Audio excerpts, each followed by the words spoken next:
much for joining us. Such a great topic, making learning a business imperative. Maybe just to get started, help us understand the basics of PepsiCo's learning strategy and how are you investing in PepsiCo people? Yeah, it's definitely an evergreen topic. It all starts with the business strategy. We're here to support the business priorities of the company. And as such, we're focused on three pillars. One is skills at scale. So PepsiCo is a really big company. We have 290,000 amazing associates all around the world. When we learn, we go big. And so we need to do skills at scale, and we're super grateful to have Degreed to help us do that.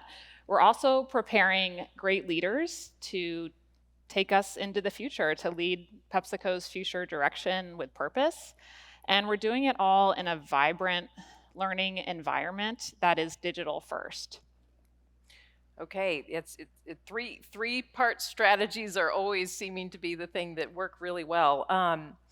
So another big topic is about how to get executive support for learning. In fact, I really liked Kat Kennedy started with a quote that was about executing the CEO's agenda requires learning at scale, yet learning orgs have sometimes been seen as more of just a necessary thing, not necessarily connected with the business. And so for a learning leader who wants to get the attention of, CIO, CEO, just the executives, what do you recommend? Yeah, as I said, I mean, you have to start with what the business objectives are, and then we ask ourselves, what are the human capital gaps that are keeping us from achieving those objectives? And then in those gaps, where is learning a solution? And I think learning professionals will increase their own credibility if they admit that learning's not the answer to every problem. Maybe you need to hire people, maybe you need to acquire a new technology to get to that business objective. So once you decide, where the human capital gaps are, where learning is the solution, then you can design to that. So that works really well for us. And we have senior executives guiding our learning strategy from start to finish in our marketing function, our R&D function, sales. We have learning councils of senior executives who, their job is to work with us to decide what learning priorities are for the year. So, learning is a platform for senior leaders' agendas. And I say that, like I say those words, when I talk to, say, our chief sustainability officer, our chief marketing officer, we are a platform for your agenda. And so please, help us craft the right learning that'll help our employees meet your goals. That's so interesting because I think so much has changed in society recently about the recognition that you've got to attract and retain top talent, and that means they need to grow, but also that connection to being able to achieve your business objectives. And so I like what you said about starting with that partnership and the conversation with the business leaders. So sounds like a great formula. When we were talking before, you were also talking about leading with purpose. And I also go back to what Stedman Graham said about identity leadership. And then Dan Pontefract kind of hammered it home with that idea of knowing your purpose. And so can you tell us more about how PepsiCo is setting up leaders to lead with purpose? Yep, purpose is a big deal at PepsiCo. Our business strategy is called Winning with Purpose. We have a brand new initiative called PepsiCo Positive, where we've made really big sustainability and social commitments over the next, decade or so to do things like reduce CO2 emissions. And so, we have a few vectors, I guess, that learning travels into the org to support that.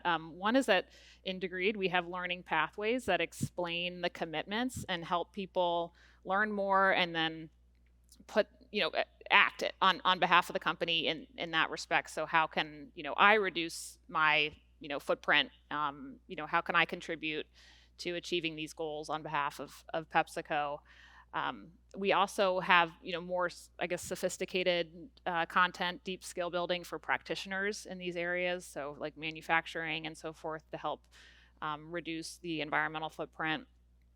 We join forces with other companies to train our suppliers because this is such a classic ecosystem issue where, we can't solve, like no single actor, company, or person can solve climate change alone. So we partner up to train our suppliers to improve their business processes. And then we also inject purpose content, if you will, into our leadership and management programs. So we just help people understand what the purpose agenda is. We talk about, what's your own purpose as a leader at PepsiCo, and how does, what gets you out of bed in the morning connect up to what we're trying to achieve here at the company. Our chief sustainability officer is a regular guest in our leadership programs and right alongside all the other business executives, so that people understand that it's not something separate and that all these things are tied together. It's I think really interesting how I think norms within corporations have been evolving in terms of, if you thought about what is the type of content learning and development would be presenting in the past, it was a little more, I think, just related to the job that needed to be done. And now it's so related to sort of our impact on society, growth mindset, sustainability, these other things that have now become so critical to companies, because people want to buy from companies that are doing good. People want to work for companies that are doing good. I'm just curious, how did that shift go over? And was there a point in time where PepsiCo really specifically shifted more into those expanded learning opportunities? And if so, how did the employees welcome that? I think we've always seen learning as a business enabler in its broadest sense. So, we have a lot of learning tied to our culture statement, if you will, which is called the PepsiCo Way, and things like act with integrity and voice opinions fearlessly. And so those are, sort of amorphous, like hard to grasp concepts. They're not hard skills, but we see learning as an important change management tool for behavior change, and so it's just a nice tool in the toolkit as you're trying to shift an organization. Right, fantastic. Also, when we think about learning and how to make sure that it's driving the impact it needs to, success metrics are so important, and it's imperative to tie those learning metrics to business metrics. And so, how does PepsiCo think about learning success metrics, and is there any particular metric that really lights your CEO up? We do a lot of things. So, if you start with the business objectives and then the human capital gaps and then the learning, and you design, you're guaranteed to see alignment between the content that you're offering and the objectives in the business. And so then what we do is we measure the learning objectives, like did the program or the learning asset achieve what it set out to achieve? And I'll give you an example. We have a program that my colleague Kara Shalacy, who's here today, helped create, called Being Visible Virtually. And we launched this during the pandemic as everyone's at home, kind of worried about their network and their career while they're on Zoom. And one of the objectives of the program was to increase the participants' network size. And so we have a very strong partnership with our people analytics team to do organizational network analysis and take a look at the folks who went through the program compared to those who didn't, and did the network size increase? And it did. It did increase a little bit, so we were thrilled. We were thrilled by that. We also, do a lot of diversity and inclusion training, as I'm sure many of you all do. That objective, one of them among many, is to increase mentoring time. So how much time we defined as like one-on-one meetings with your direct reports. So as managers went through the training, we looked at, were they meeting more with their directs in one-on-one settings? And they were. And so that was really rewarding as well. And then we look at activity, like, are we getting the most out of our content libraries? Are we marketing them appropriately so that the cost per learner is always going down, or at least not going up? And then for our big leadership programs, we still do cohort-based kind of multi-module leadership programs. We always have those participants meet with senior executives after the program to share what they learned, what the program meant to them. And those sorts of testimonials are just priceless. I mean, we talk so much about, follow the data, and that's really important. But there's no substituting for that personal story Right. about personal impact. I know we'll hear from Nancy Duarte later today Yeah. about storytelling. Yeah, storytelling is so imperative. Even with data, though, right? Telling a That's story right. about how the learning is driving impact on the business or enabling people with the kind of skills they need in order to innovate, so the company can, go forward and grow. And it's really great that people are looking at those metrics all the way, starting with mentoring time and the impact that has on people's sense of belonging and being able to drive impact on the business. Yes.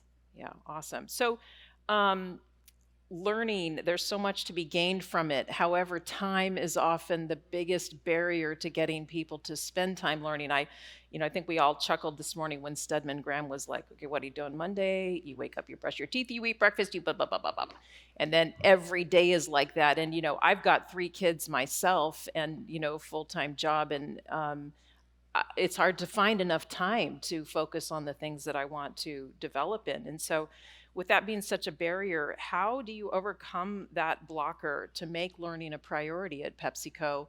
And is there, and in what way is there a connection to well being? Yeah, so I think Stedman discounted a little bit the fact that we learn so much from our daily experiences. So we do talk about that too. Like, we don't want people to have a narrow definition of learning means sitting in a classroom, virtual or otherwise. We learn so much from each other, and that's what the 70-20-10 model of development really is all about anyway. But time is absolutely, I think, a barrier at every organization.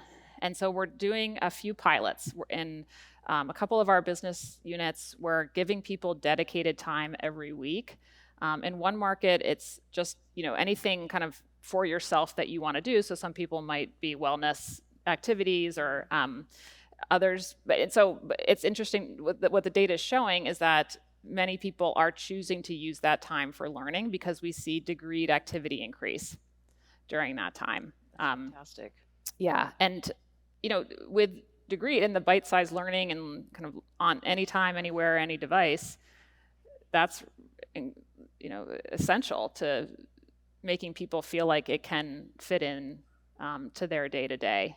So yeah, that bite-sized learning is interesting. I was having a conversation with one of the clients yesterday and asking, how did COVID change the nature of learning? And it was one of her first comments was, we took the hour-long sessions and chunked them up into the smaller bite-sized pieces, because people do it is easier to find bits of time here and there instead of the big chunks. So yeah, that's great that you're seeing that. and I think cohort learning still has such an important place in our learning ecosystem, and I think even more from COVID, where you might feel isolated at home, and just having that on your calendar every week or every month, you do make time for it when it's there, as part of your day. And sometimes it could be harder to carve out time that's not scheduled in that sense, or where you don't have the accountability to your peers to show up and participate. Right.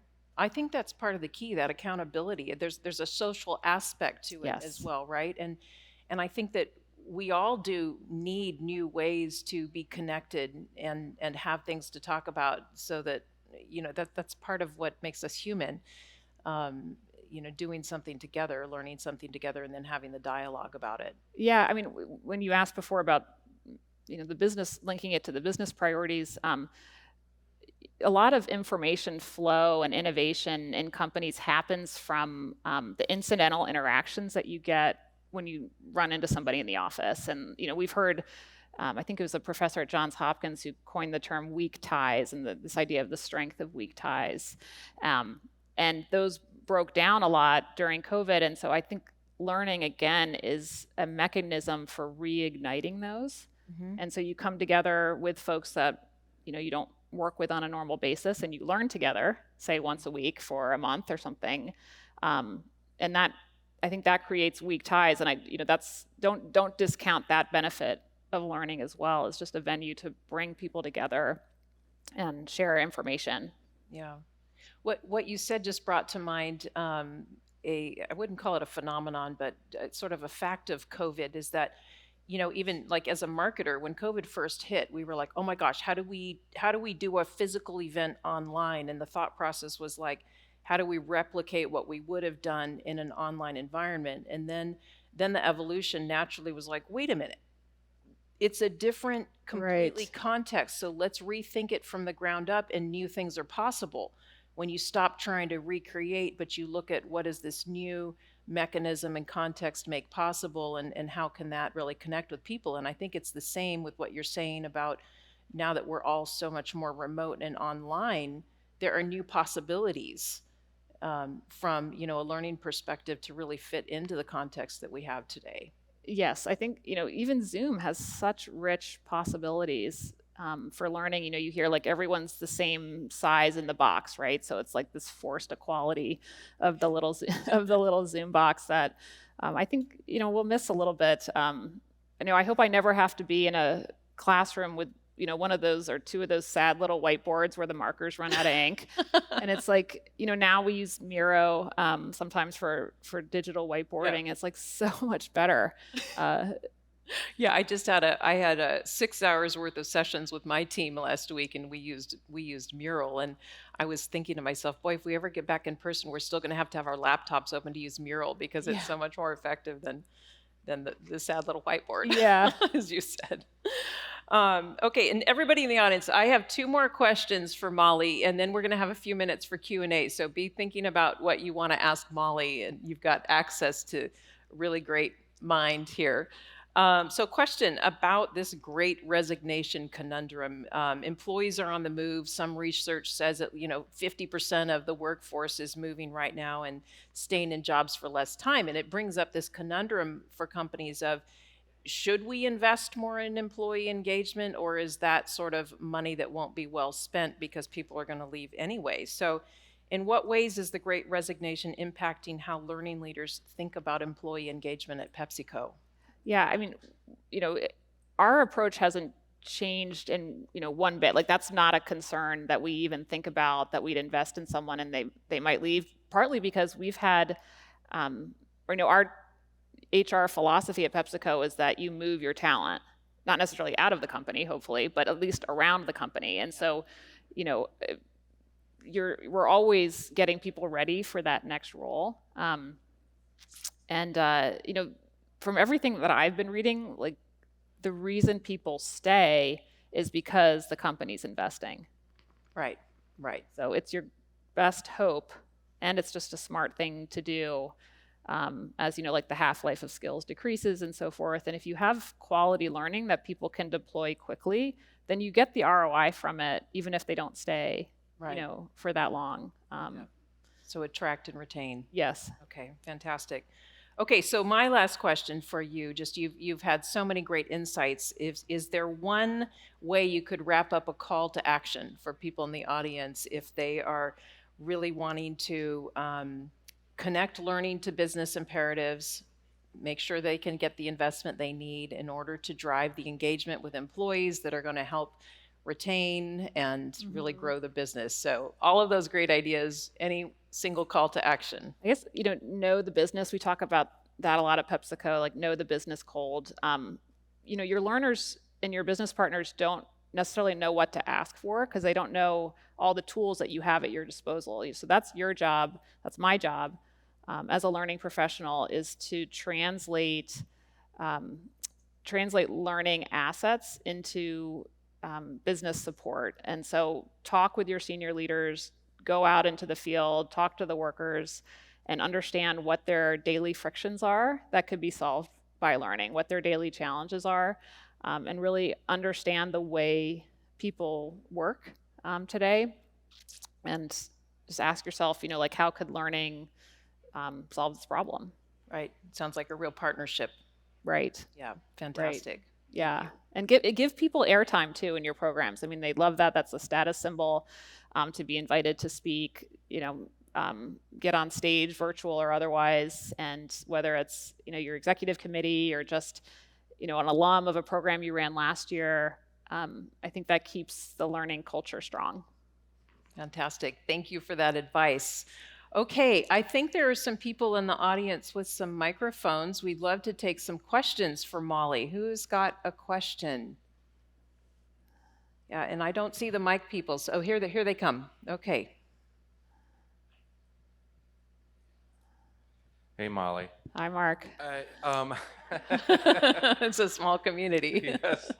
Hey, so when you said your partners don't know what to ask for, maybe on a flip side is, can you talk a little bit about how you respond when they say, "Hey, I want X, Y, and Z," and that's not going to solve the problem? Like, how do you react to that? Right. So when someone with, I guess, limited knowledge of the solution set asks for the solution that they think is right, then it's your job to educate them about all the other possibilities. And so, um, you know, some people will just think like e-learning is the answer to every question, and it's. I guess this is where you use your influence and your communication skills to point out examples of how a different solution solved a very similar problem, and that they might consider that. So yeah, I think we have to be masters of our own portfolio, which is hard because there's thousands and thousands of learning assets, I'm sure, in the different content libraries that you all have. So even just keeping in touch with your own learning function and learning partners is like a big part of the job. So you even know what you have at your disposal, so you can surface that for your business partners.